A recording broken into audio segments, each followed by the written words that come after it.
Good bad ugly first சிங்கிளோட opening ஷாட்டே பார்த்தீங்கன்னா அனிமேஷன்ல தலங்க இருக்க இங்க written and directed by Adhik Ravichandran போடுறாங்க. சாங்கோட ஓப்பனிங் மட்டும் இல்ல, டீசர் இன்டர்வியூன்ட்டு எல்லா ஓப்பனிங்கும் பயங்கரமா தான் இருக்குது. ஆனா இதே ஃபயரும் கூஸ் பம்ப்ஸும் படம் முடிஞ்சதுக்கு அப்புறம் வந்துச்சுன்னா ஆதிக்னா ஜெயிச்சிட்டேன்.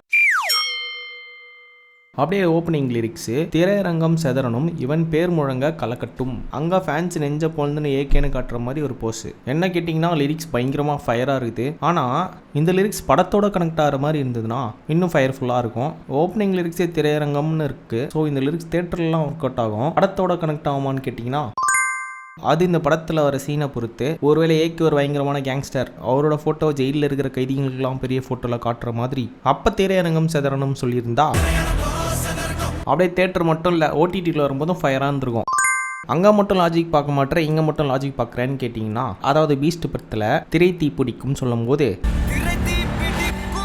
அப்போ மட்டும் ஃபயர் ஊட்டியே, இப்போ மட்டும் லாஜிக் பார்க்குறேன்னு கேட்டிங்கன்னா, ஐயோ நான் லாஜிக்லாம் பார்க்கலங்க, படத்தோட கனெக்ட் ஆகிற மாதிரி லிரிக்ஸ் இருந்தால் இன்னும் நல்லாயிருக்கும்னு சொல்ல வந்தேன். அப்படியே அடுத்த லிரிக்ஸு, பொடுசுங்கெல்லாம் கதறட்டும், விசில் பறக்கட்டும். ஓப்பனிங் லிரிக்ஸ் பார்த்தீங்கன்னா ஒரு கம்ப்ளீட் தேட்டர் மெட்டீரியலுக்கான சாங்காக தான் போட்டிருக்காங்க. அப்புறம் வர லிரிக்ஸ்லாம் பார்த்தீங்கன்னா, நரகத்துக்கே தெரியட்டும், அந்த யமனுக்குமே புரியட்டும், உலகத்துக்கே கேட்கட்டும், செவி கிழியட்டும். வழக்கம் போல் விஷ்ணுவுடன் கிட்டேருந்து ஒரு முரட்டு வேலைப்பாடுமாமே. எலிவேஷன் சாங்னா எப்படி அனிருத்தோ அந்த மாதிரி லிரிக்ஸில் எலிவேட் பண்ணணும்னா விஷ்ணுவோட வந்தான் போல். அப்புறம் ஓஜி சம்பவம் இங்கேருந்து தான் ஆரம்பம். கருணை எல்லாம் கிடையாது, நீ வன்முறை தான், முடியாதுன்னு அடிமழை தான், அதெல்லாம் இதுக்கு மேலாம் முடியாது, அடி மழை பெய்ய போகுது அப்படிங்கிற மாதிரி ஒரு லிரிக்ஸ். ஆனால் இது புதுசாக இருக்குல்ல, எங்கேயுமே கேட்காத மாதிரி இருக்குது. இனிமேல் அடிமழை தான், நல்லாயிருக்கு. நிஜமாலுமே ஓஜி சம்பவம் தான். அங்கே ஓஜி சம்பவம் லிரிக்ஸு அப்படியே ஃபுல்லாக தலைப்படத்தோட ரெஃபரன்ஸு. தீனா அசலி என்ன எறிந்தால் பில்லா ரெட்டு வேதாளம் வாலி, அதுக்கு நடுவில் குட் பேட் அக்லி. ஒருவேளை இதுதான் டைட்டில் கார்டாக இருக்குமோ, அதாவது தளபதிக்கு லியோவில் எப்படி ஒரு டைட்டில் கார்டு போட்டாங்களோ அந்த மாதிரியான டைட்டில் கார்டு இதுவாக இருக்கும்னு நினைக்கிறேன். ஆமாம் அதிக்னே, இதில் இவ்வளோ படம் இருக்கே, மங்காத்தா எங்க?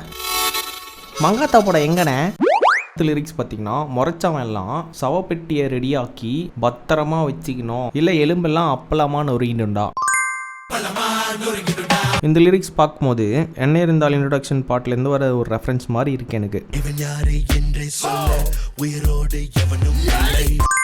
ஓவரால் பாட்டு பார்த்தீங்கன்னா லிரிக்ஸ்லாம் செம்ம பயங்கரமாக இருக்குது. ஒரு மாதிரி செம்ம எலிவேஷனாக தான் இருக்குது. ஆனால் ஏதோ ஒரு வைப் மிஸ் ஆகிற மாதிரி எனக்கு ஒரு சின்ன ஃபீல். உங்களுக்கும் அப்படி எதுனா ஃபீல் ஆச்சுன்னா கீழே கமெண்ட் செக்ஷனில் உங்கள் கருத்தை பகிர்ந்து கொள்ளவும்.